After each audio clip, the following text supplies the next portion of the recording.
ओम तव कथामृतं तप्तजीवनं कविभिरीडितं कल्मषापहं श्रवणमंगलं श्रीमदाततं भुवि गृह्णन्ति ये पुरीदा जनाः।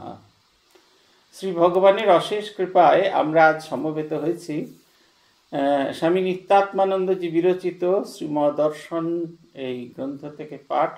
একটি চিঠি আমাদের কাছে এসেছিল, একটি জয়েন্ট সার্কুলার, 1926 সালে লেখা চিঠি, যে চিঠি জয়েন্টলি সাইন্ড বাই স্বামী শিবানন্দজি এবং স্বামী শারদানন্দজি। সেই চিঠিটি আমাদের কাছে এসেছিল, যদিও জেরক্স কপি আমাদের দেওয়া হতো, অরিজিনাল নয়। অরিজিনাল চিঠিটা কীরকম দেখতে সেটা আমরা বুঝতে পারছিলাম।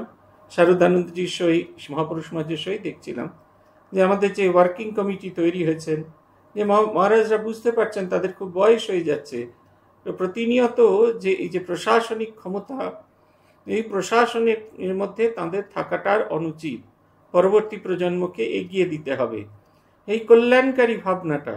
এবং সেটা হয়তো সবাই মেনে নাও নিতে পারেন। যাদেরকে দায়িত্ব দেওয়া হয়েছে তাদের উপর অনেকেই বিশ্বাস করেন। বিরজানন্দজিকে দায়িত্ব দেওয়া হয়েছে ওয়ার্কিং কমিটি প্রেসিডেন্ট, বিরজানন্দজিকে দায়িত্ব ওয়ার্কিং কমিটি সেক্রেটারি, প্রেসিডেন্ট নয়, প্রেসিডেন্ট তো মহাপুরুষ মহারাজজি। ওয়ার্কিং কমিটি সেক্রেটারি তাকে দায়িত্ব দেওয়া হয়েছে এবং তিনি সমস্ত কিছু পরিচালনা করছেন। তাকে দায়িত্ব দেওয়া আছে আগামী দিনে এই পার্ষদরা চলে যাবে, কিন্তু শ্রীরামকৃষ্ণের এবং তার পার্ষদদের যে ধারা সেটি যেন ধরে থাকে। এরকম বহু চিঠি আমাদের কাছে এসেছে, যেটা একটুখানি হাতের লেখা, খুব জড়ানো জড়ানো লেখা, সেই সব চিঠিগুলোকে তার থেকে সেটাকে কম্পিউটারে টাইপ করে আমরা দুজন সাথে এই কাজটি করতাম। আমাদের অবসরে এটাই আমাদের কাজ ছিল হেডকোয়ার্টার্সে। সেই চিঠিগুলি আসতো, আমরা সেই চিঠিগুলি পড়ে পড়ে পাঠোদ্ধার করতাম এবং তারপরে একজন বসে বসে টাইপ করতেন। আমি তো বাংলায় টাইপ করতে পারি না, আরেকজন সাথে টাইপ করতেন, আমি পাঠোদ্ধার করতাম। কিন্তু প্রত্যেকটি চিঠি একেবারে যেন অদ্ভুত জীবনবেদ। আমরা হেডকোয়ার্টার্সে কাজ করতে গিয়ে পুরনো চিঠি, পুরনো সমস্ত ফরম্যাট এগুলো দেখার যে সুযোগ হয়েছিল, তাতে দেখছি কত ভাবনা চিন্তা, কত কিছু করে রাখা। আগেকার দিনে ছিল যে ড্রাফট লেটার্স ধরে রাখা হতো। এইখানে দেখুন একটা চিঠি, মহাপুরুষ এই আমাদের মহারাজ বলছেন যেমন রামায়ণ, মহাভারত এসব পত্র পুরাণ, এতে ভগবানের উদ্দীপন হয়, তাতে আবার সাধুর হাতের লেখা। কোথায় পাওয়া যায় এইসব পত্র? দেখুন কি আছে সেই চিঠিতে, যাকে তিনি এত উচ্চ দরজা দিচ্ছেন। এক হচ্ছে ভুবনেশ্বর মঠে রাজা মহারাজের ইচ্ছা হয়েছিল যে বাসন্তী পূজা করবেন, কিন্তু তার জীবৎকালে সেই বাসন্তী পূজা করা সম্ভব হয়নি। স্বামী ব্রহ্মানন্দজির মহাপ্রয়াণের পর এই মহাপুরুষ মহারাজ তার ইচ্ছায় এই ভুবনেশ্বর মঠে বাসন্তী দুর্গা পূজা হয়েছিল। বেলুর মঠ এবং বাংলার বাইরে গিয়ে বিভিন্ন জায়গায় দুর্গা পূজা হয়েছে, যেমন এখানে হয়েছে বাসন্তী দুর্গা পূজা, ভুবনেশ্বরে হয়েছে। দুর্গা পূজা হয়েছে চেন্নাই মঠে বোধহয় একাধিকবার, রাজা মহারাজের সময় একবার হয়েছে এবং একবার 1954 সালে মায়ের জন্ম শতবর্ষী অনুষ্ঠানে সে বছর হয়েছিল। ব্রহ্মচারী দেবী চৈতন্য, পরবর্তীকালে স্বামী সহানন্দজি মহারাজ, তিনি এই পূজার পূজারী ছিলেন এবং অন্যান্য সাধুরাও গিয়েছিলেন, বেলুর মঠ থেকে বড় বড় সাধুরা গিয়েছিলেন। এই যে ভুবনেশ্বর মঠে যে বাসন্তী দুর্গা পূজা হয়েছে তার বর্ণনা সাধু তার বর্ণনা দিয়ে পাঠাচ্ছেন। কেন এই চিঠিকে বলছেন ভগবানের উদ্দীপন? কারণ আমাদের সাধারণ মানুষের দেখার দৃষ্টি আর সাধুর যে দেখার দৃষ্টি, এটা সম্পূর্ণ পৃথক, এটা কখনো এক হতে পারে না। তিনি যেভাবে দর্শন করছেন, যেভাবে দেখছেন, সেটা একেবারে সম্পূর্ণ আলাদা।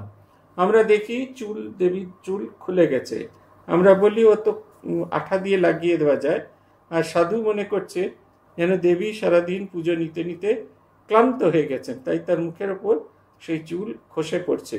এই যে আমাদের দুজনের দেখার দৃষ্টি আলাদা, এই সাধুর দৃষ্টি দিয়ে যখন আমরা সেই জায়গায় গিয়ে পৌঁছই, তাতে পুজোর যে ডিটেলিং এইগুলো আছে।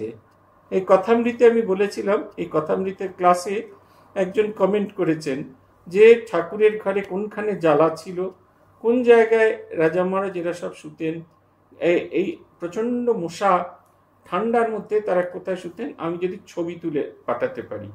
এই ছবি তুলে পাঠানোটা কঠিন, কারণ ছবি আপনাকে কল্পনা করতে হবে। কথামৃতে বলে দেওয়া আছে পশ্চিমের দরজা দিয়ে ঢুকে আর তার বাঁদিকের যে অংশ, সেইখানে কোণেতে একটা গঙ্গা জলের জ্বালা ছিল, বড় জ্বালা ছিল, মাটির জ্বালা। আর এরা শুতেন যেদিকে এখন রাসমণি বারান্দা আছে সেই দিকে শুতেন। গরমকালে ভয়ঙ্কর মশার জন্য প্রত্যেকে মশারি খাটাতেন। আর যখন ঠান্ডা পড়তো তখন এই দক্ষিণেশ্বরের মন্দিরের দিকে যে বারান্দাটা আছে, ঠাকুরের ঘর থেকে বেরিয়ে যে বারান্দাটা মন্দিরের দিকে যাচ্ছে, যেখান দিয়ে আমরা মন্দিরের মধ্যে চলে যেতে পারি, ওই গোটা বারান্দাটা ওই আগেকার দিনে আপনারা দেখেছেন কিনা জানি না, তেরপলের পর্দা হতো, নিচে বাঁশ লাগিয়ে তেরপলের পর্দা হতো, সেগুলো নামিয়ে দেওয়া হতো। সেগুলো নামিয়ে দিলে ঘরের মতো হতো, গরম হতো খুব। তার ভেতরে সবাই বিছানা করে শুতেন, কেউ কেউ আবার ঠাকুরের ঘরেও শুতেন। এই যে বর্ণনাগুলো বলছেন, এই বর্ণনাগুলোতে ঈশ্বর প্রাপ্তি হয়। বলছেন এসব বর্ণনা শুনলে ভগবানের উদ্দীপন হয়। আমি হয়তো নাও থাকতে পারি, কিন্তু আমার কল্পনার চোখে যদি আমরা দেখতে পাই, তাহলে আমরাও মনে হবে সেই বাসন্তী পূজার অঙ্গনে প্রবেশ করেছি।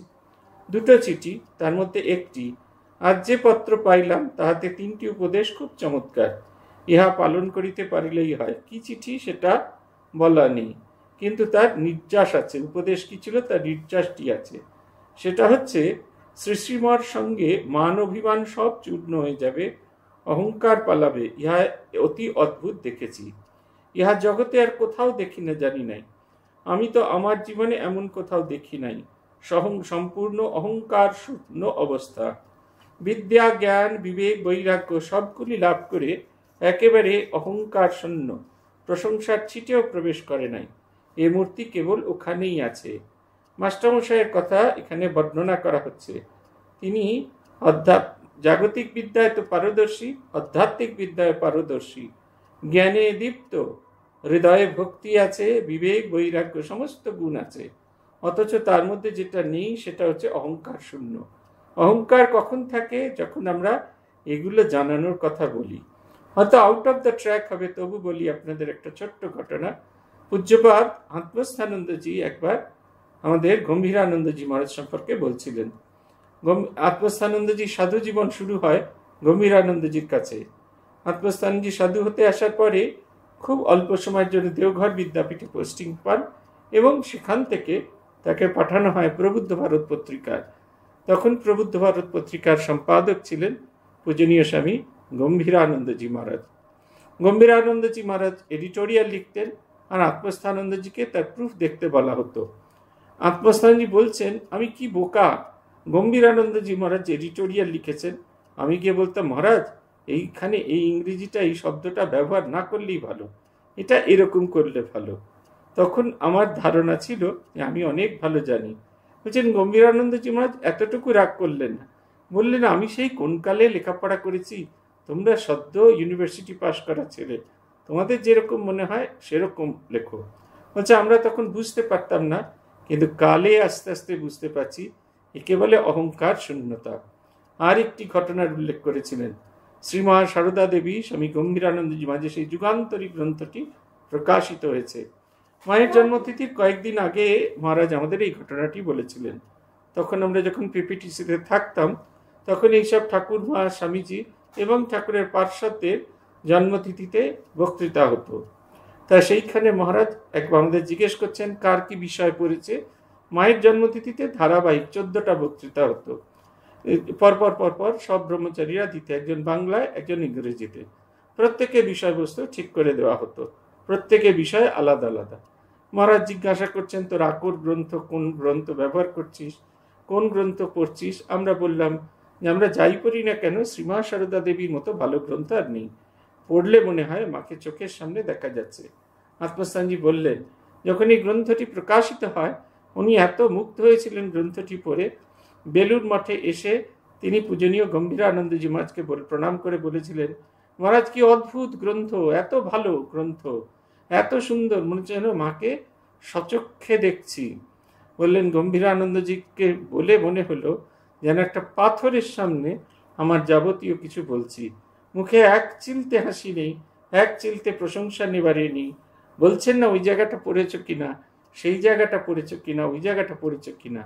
মনে হচ্ছে তিনি যেন এই সমস্ত, এই বইটাই তিনি লেখেননি, অন্য কারুর লেখা বইয়ের সম্পর্কে আমি বোধহয় বলছি, এবং উনি কান খাড়া করে সেইটি শুনছেন। বলছেন অহংকার শূন্যতা মানুষ কেমন হয় গম্ভীরানন্দজি মহারাজকে দেখেছিলাম। এইখানে পত্র লেখক বলছেন যে বিদ্যা, জ্ঞান, ভক্তি, বিবেক, বৈরাগ্য সবগুলি লাভ করে একেবারে অহংকার শূন্য, যে সম্পদশালী, যারা জগতে পাওয়ার আর কিছু নেই, সে কি করবে? আমাদের যখন ধরুন ভালো হিরে নেই, আমাদের যখন কালেকশানে ভালো হিরে নেই, আপনি দেখছেন মিসেস ঘোষ ভালো একটা হীরের আংটি বা হীরের কানের দুল পরে ঘুরে বেড়াচ্ছেন, আপনার কাছে হীরের কালেকশন নেই, আপনি কি করেন?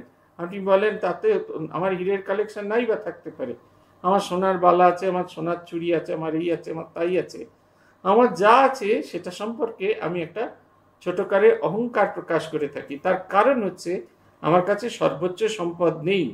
কিন্তু যার কাছে সেই সর্বোচ্চ সম্পদ আছে, জগতে কোনো কিছুর জন্য তার আর কিচ্ছু প্রয়োজন নেই, তখন সে মানুষ অহংকার শূন্য হয়ে থাকে, সব পেয়ে অহংকার শূন্য। এই অবস্থাটা বলছেন যারা ওখানে আছেন তারা বড় সহজ লোক নন। আমরা হতাশার মধ্যে কনসোলেশন আনি। যদি আমাদের ফ্রেন্ডসরা অমৃত সাগরের উপকূল থেকে তার টেস্ট নিয়ে স্পিরিচুয়ালি ডেভেলপ করে, তবে আমরাও খুব সুখী হব। বলছেন ওখানে যারা আছেন, আগুনের কাছে থাকা খুব কম সাধারণ মানুষের মতো হয় না। আমাদের এক সাধুর বাবা, তিনি একসময় দুর্গাপুর স্টিল প্লান্টে চাকরি করতেন। এই যে ফার্নেসগুলো আছে, সেই ফার্নেসের ইনচার্জ ছিলেন। তার গায়ের চামড়াটা যদি আপনি দেখেন, অদ্ভুত। একদিন উনি, ওনাদের বাড়িতে আমরা গিয়েছিলাম, উনি পুজোয় বসেছিলেন, পুজো থেকে উঠে এলেন সাধুদের আহ্বান করবেন বলে, খুব গরম লাগছিল বলে পিঠে এই যে গায়ে যে চাদরটা দিয়েছিলেন ওটাকে খুলে গলায় ঝোলাচ্ছিলেন। অদ্ভুত, ওনার সামনের দিকের গায়ের রংটা একরকম, পিঠের দিকের গায়ের রংটা আরেক রকম। আমি তখন আর কিছু বলিনি। পরে একদিন ওনাকে জিজ্ঞেস করছিলাম, উনি বলছিলেন সেই ফার্নেসের সামনে থাকতে থাকতে পুড়ে যেত। বলছে আমরা অনেকেই দীর্ঘদিন সেই ফার্নেসের সামনে কাজ করতে পারতাম না, বদল করে দেয়া হতো। এই ফার্নেসের আগুনের সামনে থাকাটা খুব সহজ কাজ নয়। যারা সেই আগুনের সামনে আসবে তাদের কি হবে, সামান্যতম যদি কিছু পুড়ে যাওয়ার থাকে সেটা দাউ দাউ করে পুড়ে যাবে। তাই যে পত্রলেখক প্রার্থনা করছেন তার বন্ধুরা যারা পূজনীয় শ্রীমর কাছে আছে, তারা শ্রীমর কাছে থেকে আধ্যাত্মিক দিক দিয়ে উন্নত হবে, এবং এই উন্নত মানুষ যখন তাদের কাছে ফিরে আসবে তখন তাদের আলোক স্পর্শে তারাও আলোকিত হবে, তাদের ভেতরেও পরিবর্তন আসবে। দ্বিতীয় চিঠিতে বলছেন ওখানে সকল ভক্ত মিলে আনন্দে হাট বসাইয়াছেন। ক্রমে ক্রমে প্রায় সকলেই ফাউন্টেন অফ পিস, শান্তি নির্ঝরের কাছে যাচ্ছেন। আমাদের বয়স বেশি হলেই হয় না, তার সঙ্গে ভক্তিভাব ঠিক হলেই শোভা পাবে। আমরা তো এক ক্লাসের ছাত্র, আমাদের মধ্যে সম্মানসূচক সম্বন্ধ উঠিয়ে দিয়ে ভাই ভাই বলে ডাকা আর পরস্পরের প্রতি ভালোবাসাই আমার মতে ভালো। তিনি বলছেন যারা সেই শ্রীমর কাছে আছেন তারা সেই আধ্যাত্মিক সাগরে আছেন। বলছেন মানুষ শুধু বয়সে বাড়লেই হয় না, কে ভগবানের কাছে আছে সেটি হচ্ছে খুব ইম্পর্টেন্ট কথা। চেতনানন্দজির একটি স্মৃতি কথা আছে, পারলে পড়বেন। এটি প্রকাশিত হয়েছিল শতবর্ষের আলোয় স্বামী মাধবানন্দজি। স্বামী মাধবানন্দজিকে তিনি গিয়ে বলছেন, মাধবানন্দজি তখন জেনারেল সেক্রেটারি, না মাধবানন্দজি তখন প্রেসিডেন্ট হয়ে গেছেন। তিনি মাধবানন্দজিকে গিয়ে বলছেন যে আমার এই বছর ট্রেনিং সেন্টারে আসা হবে না, এবং ট্রেনিং সেন্টারে যদি না আসি তাহলে আমার ট্রেনিং সেন্টারে আসা 1 বছর দেরি হবে, অতএব আমার ব্রহ্মচর্য দীক্ষাও দেরি হয়ে যাবে। পক্ষান্তরে তিনি বলতে চাইছেন আমার সহযোগী যারা আছে তাদের থেকে আমি জুনিয়র হয়ে যাব, এই কথাটা তিনি বলতে চাইছেন। তখন মাধবানন্দজি একটা ভারী সুন্দর কথা বললেন যে কার আগে ট্রেনিং সেন্টার হবে, কার পরে ট্রেনিং সেন্টার হবে, এতে কিচ্ছু এসে যায় না। কে ভগবানের কত কাছে এসেছে, that is the most important thing. ভগবানের আমরা কে কত কাছে এসেছি সেটা ইম্পর্টেন্ট, আমাদের কার কত বয়স হয়েছে সেইটা নয়। তাই বলছেন পারস্পরিক সম্পর্কে ভাই বলাটাই ভালো, কারণ আমরা প্রত্যেকেই সহযাত্রী। আত্মস্থানন্দজির কথা আবার আসি, উনি বলতেন দুজনের কথা বিশেষ করে বলতেন, একজন হলেন স্বামী অচলানন্দজি এবং আরেকজনের কথা বলতেন স্বামী বিরজানন্দজি। এরা বয়স নির্বিশেষে ছোট কিংবা বড় বা সমবয়সী সকলকেই ভাই বলে সম্বোধন করতেন। এইটা হচ্ছে কথা, ভাই বলে সম্বোধন করতেন। বলতেন, বিশেষ করে অচলানন্দজির কথা বলতেন, অচলানন্দজি এমনভাবে ভাই বলতেন, মনে হতো যার সঙ্গে কথা বলছেন সে তার নিজের বয়সী, তার সমবয়সী। তারপরের অংশে বলছে, এর আগের পত্রে শ্রী শ্রীমঠ যে সকল উপদেশ লিখেছ তাহা অমূল্য ধন। ভাবলে মনে হয় কি করছি, এখনো হুঁশ এলো না, দিন যে ফুরিয়ে আসছে। যারা সাক্ষাৎ থেকে কথামৃত পান ও শ্রবণ করেছেন তারা কত উঁচু থাকে, ওই শ্রীচরণে জানাবে। ঝঞ্ঝাট কমিয়ে দিন, সাধুসঙ্গ নির্জন বাস ঘটিয়ে দিন, নতুবা উপায় নাই। এ দুটি না পেলে মানুষ হয়ে কি করলাম? কোনো জিনিসপত্রের জন্য তো কোনো সংবাদ দিতেছ না। এইটা কথার ভেতরে আছে যে তিনি যে চিঠি লিখেছিলেন সেই চিঠি পড়ে পত্র প্রাপকের ভেতরে একটা অদ্ভুত ভাব এসেছে। তার মনে হচ্ছে যে কি করছি, কখনো দিন যে শেষ হয়ে গেল, অথচ আমার কিছু করা হলো না। এই চিঠির কখনো কখনো ছোট্ট ছোট্ট কথা আমাদের জীবনের ভেতরে একটা অদ্ভুত পরিবর্তন এনে দেয়। যখন সাধু হতে চাই, এই মর্মে একটি চিঠি লিখেছিলাম পূজনীয় স্বামী গহনানন্দজিকে। গহনানন্দজির অফিস, গহনানন্দজি তখন জেনারেল সেক্রেটারি, গহনানন্দজির অফিস থেকে যেমন গতেমাতা উত্তর আসে সেরকম গতেমাতা একটা উত্তর এলো, কিন্তু উত্তরটা একটা স্পেশালিটি ছিল চিঠিটায়। অজন্তাদি ঘুমিয়ে পড়ছেন, বলছেন যে গতেবাধা যে আছে, গতেবাধা যে চিঠিটা আছে সেই চিঠিটার নিচে গহনানন্দজি কালো কালি দিয়ে খুব সুন্দর করে একটা লিখেছেন, দুটি লাইন লিখে দিয়েছেন। কি লিখেছেন? মহারাজ লিখছেন যে শ্রী শ্রী ঠাকুরের কাছে প্রার্থনা করি তিনি তোমার এই উচ্চ আধ্যাত্মিক ইচ্ছা পূর্ণ করুন। জীবনে যখনই কোনো রকম সমস্যা এসেছে, সেই চিঠিটা এখন কোথায়, আমার কাছে নিশ্চয়ই আছে, কিন্তু কোথায় আছে আমি নিজেও জানি না, কিন্তু সেই যখনই জীবনে কখনো কোনো শঙ্কা আসে তখন ওই কালো কালি লেখাগুলো চোখের সামনে ভেসে ওঠে। চিঠি সেই গুটি গুটি করে সোমনাথ, পরে জানতাম সোমনাথ মহারাজ লিখেছিলেন, এই গুটি গুটি করে লেখা যে চিঠি সেটার কথা ভুলে গেছি, কিন্তু ওই চিঠির দুটি লাইন ভীষণভাবে অনুপ্রেরণা দিয়েছেন। যখনই মনে হয় আমি কিছু পারছি না, তখন মনে হয় আমার জন্য একজন ব্রহ্মজ্ঞ পুরুষ প্রার্থনা করেছেন, তিনি ঠাকুরের কাছে প্রার্থনা করেছেন যেন আমার এই উচ্চ আধ্যাত্মিক ইচ্ছা পূর্ণ হয়। অতএব আমার এই উচ্চ আধ্যাত্মিক ইচ্ছা পূর্ণ হবেই, এ অপূর্ণ কখনোই থাকবে না।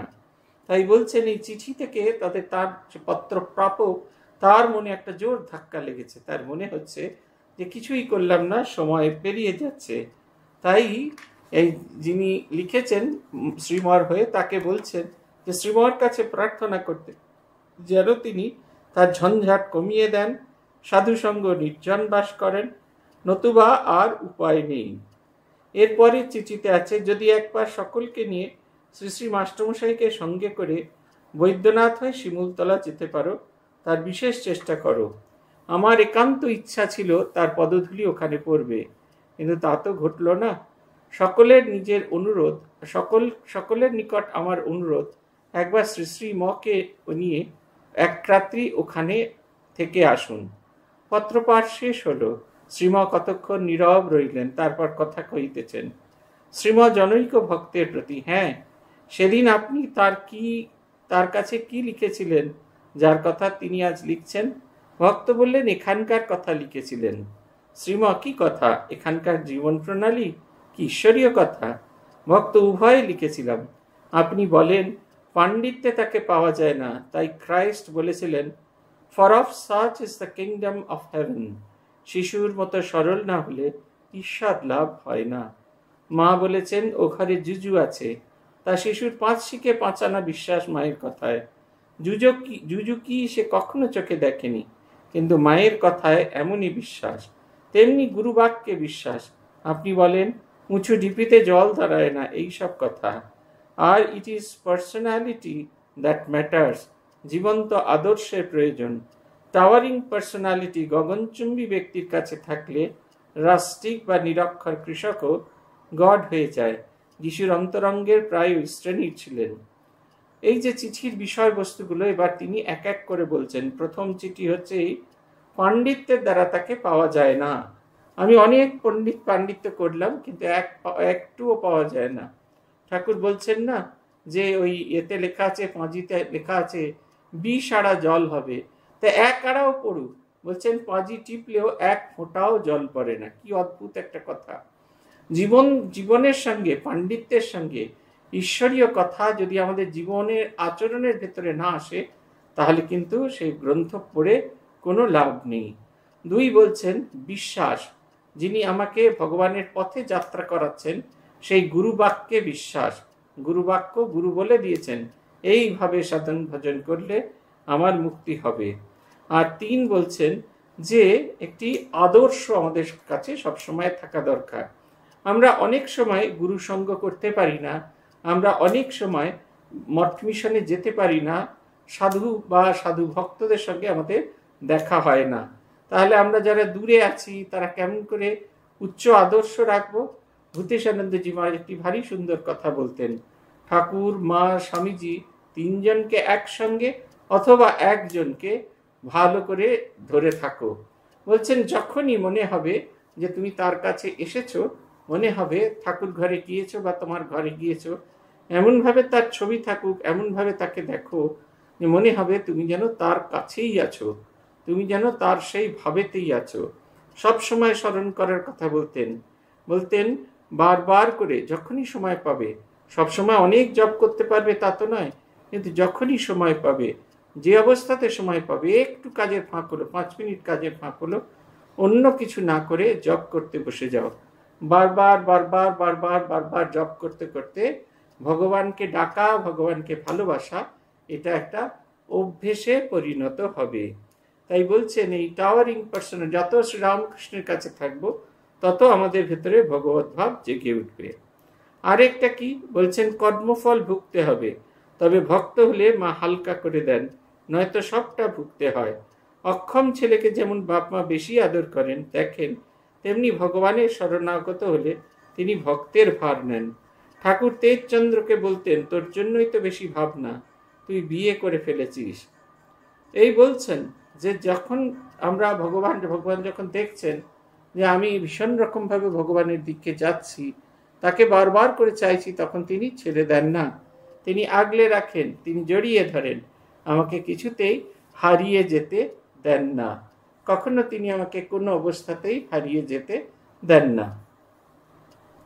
বলছেন যে ছেলেটি অক্ষম, তাকে বাবা মা যেরকম ধরে থাকেন ঠিক সেই রকম।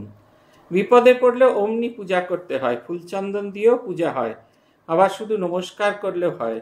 নমস্কার মানে প্রভু আমি তোমার শরণাগত। এই আরেকটি কথা বলছেন, সেটা হচ্ছে শরণাগতি।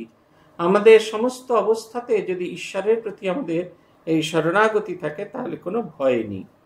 তারপরে লিখছেন চিঠির বিষয়বস্তু কি ছিল, সাধু সঙ্গ সর্বদা করতে হয়। ভগবান দর্শন হলে স্ত্রীজাতির ওপর মাতৃবুদ্ধি ঠিক ঠিক হয়, কিন্তু যতদিন দর্শন না হয় ততদিন গুরুবাক্যে বিশ্বাস, অল্টারনেটিভ উপায়ন্তর নয়। এই সব কথাও লিখছিল।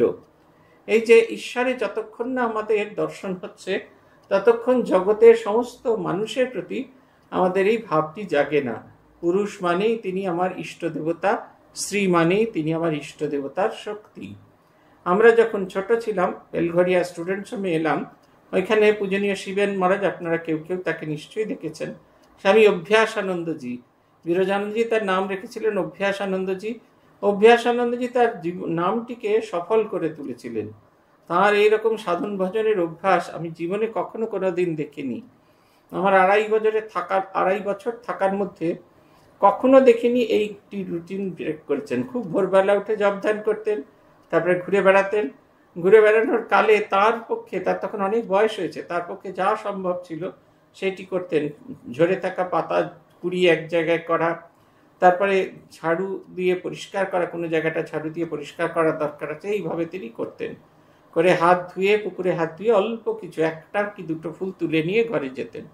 ব্রেকফাস্ট করে স্নান করে তিনি ফুল দিয়ে জপ ধ্যান করতেন, গুরু যেরকম বলেছিলেন। তারপরে নিত্য ব্রহ্মচর্য দীক্ষার মন্ত্র, নিত্য সন্ন্যাসের মন্ত্র পাঠ করতেন। তারপরে আবার যেরকম প্রবল কর্মপ্রবাহের মতো জড়িয়ে ধরা, ঠিক সেই রকম আবার এই 11:30টার সময় মন্দির উনি নিজে বন্ধ করতেন। উনি যেতেন, গিয়ে খানিকক্ষণ জপ ধ্যান করতেন, তারপরে করতেন, আবার 3টের সময় উঠে করতেন। বারবার অভ্যাস করতেন। শরীর চলে যাচ্ছে, আনকনসিয়াস হয়ে গেছে সেবা প্রতিষ্ঠানে দেখেছি, তখনও তিনি ওই জপ ধ্যান করছেন, চেষ্টা করে চলেছেন জপ ধ্যান করতে। তার যে ভগবত প্রীতি সেটা তার কথাও কখনো কমেনি। উনি আমাদের একটি ভারী সুন্দর কথা বলছেন, এটা খুব উপকারে লেগেছিল। আমাদের ব্রহ্মচারীতে শেখাতেন, যখনই কোনো ভদ্রমহিলা আসবেন তাকে মা বলে ডাকবে, বলবে মা আপনার কি দরকার বলুন, প্রসাদ দিতে হলে বলবে মা এই প্রসাদ নিন। বারবার মা মা বলতে বলতে সামনে যিনি আছেন তাকে স্বয়ং জগন্মাতার জ্ঞান হবে। আমরা তখন ট্রেনিং সেন্টারে আছি, আমাদের কাশীপুর উদ্যানবাটিতে 1 জানুয়ারিতে ডিউটি পড়েছে। আমাদের বারবার ঘুরিয়ে ডিউটি পড়তো। এই বিকেলবেলার দিকে 3টে থেকে 5টার মধ্যে যখন ধর্মসভা হচ্ছে তখন আমার ডিউটি পড়েছে। 3টে থেকে 5টা না, সন্ধ্যেবেলা 7টা থেকে 8টা প্রায় বন্ধ হয়ে যাবে, এরকম সময় আমার ডিউটি পড়েছে মায়ের ঘরে। আমরা খুব দ্রুত পরিষ্কার করছি, মায়ের ঘরটা পরিষ্কার করে নিচ্ছি যাতে সেটাকে আবার আগের মতো ফিরিয়ে দেওয়া যায়। এমন সময় এক ভদ্রমহিলা অনেকক্ষণ ধরে দাঁড়িয়ে আছেন, ভলেন্টিয়াররা কিছুতেই তাকে সরাতে পারছেন না। তিনি এসে আমাকে বললেন যে ভদ্রমহিলাকে যদি আপনি একটু সরিয়ে যেতে বলেন। আমি গিয়ে আর কিছু বলিনি, ভদ্রমহিলা আমারই বয়সী দাঁড়িয়েছিলেন। আমি বললাম মা আপনি একটু এগিয়ে যাবেন, তাহলে এরা এই জায়গাটা পরিষ্কার করতে পারে, বন্ধ হয়ে গেছে। তিনি কটমট করে আমার দিকে তাকিয়ে বলেন, মাটা কি আমাকে বলছেন? আমি বললাম হ্যাঁ মা আপনাকেই বলছেন। বলছেন আমি মা? ডিসগাস্টিং বলে হাঁটতে হাঁটতে চলে গেলেন। কিন্তু একটি আমাদের খুব কাজ দিয়েছিল। রঙ্গনাথানন্দজি মহারাজের কাছে আমরা গিয়েছি, মহারাজকে জিজ্ঞেস করছি এই প্রথম গোলপার্কে পোস্টিং হয়েছে, কখনো কোনো মহিলাদের সঙ্গে কাজ করিনি, এখানে তো আমাকে মহিলাদের সঙ্গে কাজ করতে হবে, কি করে কাজ করব? মহারাজ বলছেন, যখন whenever a man comes to you think that no one else, only Thakur has come to you. Whenever a lady comes to you think that no one else, only Holy Mother Sarda comes to you. আমরা যখন কেউ এসেছে তখন মনে করবে যে কোনো পুরুষ এসেছে মানে ঠাকুর এসেছেন, কোনো মহিলা এসেছেন মনে করবে মা শারদা এসেছেন। বলছেন ভাবটি আরোপ করে বলবে। আমরা যখন সাধারণ মানুষকে বলি ক্যা হে, কি চাই, অথচ যখন ঠাকুর আসেন তাকে আমরা বলি কি চাই, দেখে আমাদের গলার টোনাল কোয়ালিটি বদলে যাচ্ছে। অতএব এই ভাবটাকে আরোপ করলে আমাদের জীবন দর্শনটাও সম্পূর্ণ বদলে যাবে। এটা যে খুব সত্যি এই কথা আছে। আমরা শেষ করব চিঠির আরেকটি কথা। আর লিখেছিলাম এখানের জীবন প্রণালী অতি সরল, তাই অভাব নাই। এই ভদ্রলোক লিখেছেন না তোমাদের কিছু লাগবে কিনা আমাদের জানাও, তা সেইটা লিখছেন। কেন তিনি লেখেননি তার কথা বলছেন। আর লিখেছিলাম এখানে জীবন প্রণালী অতি সরল, তাই অভাব নাই। তজ্জন্য আপনার বারবার অনুরোধ সত্ত্বেও জিনিসপত্র পাঠাইতে লিখি নাই। এখানে দিবানিশি ঈশ্বরীয় ভাব, ধ্যান ভজন ঈশ্বরীয় কথা। অল্প সময় মতো আহারা দিতে ব্যয়িত হয়, অল্প সময় মাত্র আহারা দিতে ব্যয়িত হয়। রাত্রিতে উঠে সকলেই ধ্যান করতে হয় সকাল পর্যন্ত। অপরাহ্নে একাকী নির্জন প্রান্তরে বনে গিয়ে 3-4 ঘন্টা ধ্যান ভজনাদিতে অতিবাহিত করতে হয়। গীতা উপনিষদ আদি হতে ধ্যানের সামগ্রী পূর্ব হতেই শ্রীমৎ দেখিয়ে দেন। এক কথায় বলতে হয় plain living and high thinking, সরল জীবন উন্নত মনন যেন মূর্তি পরিগ্রহ করে আছে। তখনই আমাদের জাগতিক বিষয় প্রয়োজন হয় যখন আমাদের ভেতরে, হৃদয়ের ভেতরে আমাদের জাগতিক বস্তু, উচ্চ আধ্যাত্মিক বস্তুকে আমরা পাই না। আত্মস্থানন্দজি বলেছিলেন না, যদি জীবনটাকে উঁচু সুরে বাঁধা যায় তাহলে যে সমস্ত ছোটোখাটো জিনিসকে পাওয়ার জন্য আমরা খুব ব্যাকুল হয়ে পড়ি, যে সমস্ত ছোট ছোট জিনিসকে চাইবার জন্য আমরা ভীষণ ব্যাকুল হয়ে পড়ি, সেই সব জিনিসগুলোকে একটা সময় আমাদের বলে বোধ হয়, ইউজলেস বলে বোধ হয়। তিনি বলেছিলেন জীবনটাকে উঁচু সুরে বাঁধতে হয়। এই মাস্টারমশাইয়ের এই যে পরিকর তিনি লিখছেন, তাদের ওখানকার জীবনটি খুব উঁচু সুরে বাঁধা, সাধন ভজন এসবের মধ্যেই তারা আছেন এবং এসবের মধ্যে থাকার জন্য তাদের আর জাগতিক কোনো কিছুর প্রয়োজন নেই। শ্রী ভগবান আমাদের মনটিকেও এইরকম যেন উঁচু সুরে বেঁধে দিতে পারেন, যাতে জাগতিক জিনিসপত্র থেকে আমাদের মনটি, আমাদের প্রয়োজনটি কমে যায়। তাহলে দেখবেন জীবনটা একটা নতুন সুরে, একটা নতুন খাতে প্রবাহিত হতে থাকছে। আজ এই পর্যন্ত। শ্রী ভগবানের কৃপা হলে আবার আমরা এই ভগবানের কথা নিয়ে আলোচনা করতে থাকব। ওম প্রণতানাম প্রসীদত্বম দেবী বিশ্বার্তিহারিণী त्रैलोक्यवासिना विद्ये लोकानां वरदा भव। ओम शांति ओम शांति ओम शांति। हरि ओम तत्सत्। श्री राम कृष्णार्पणमस्तु।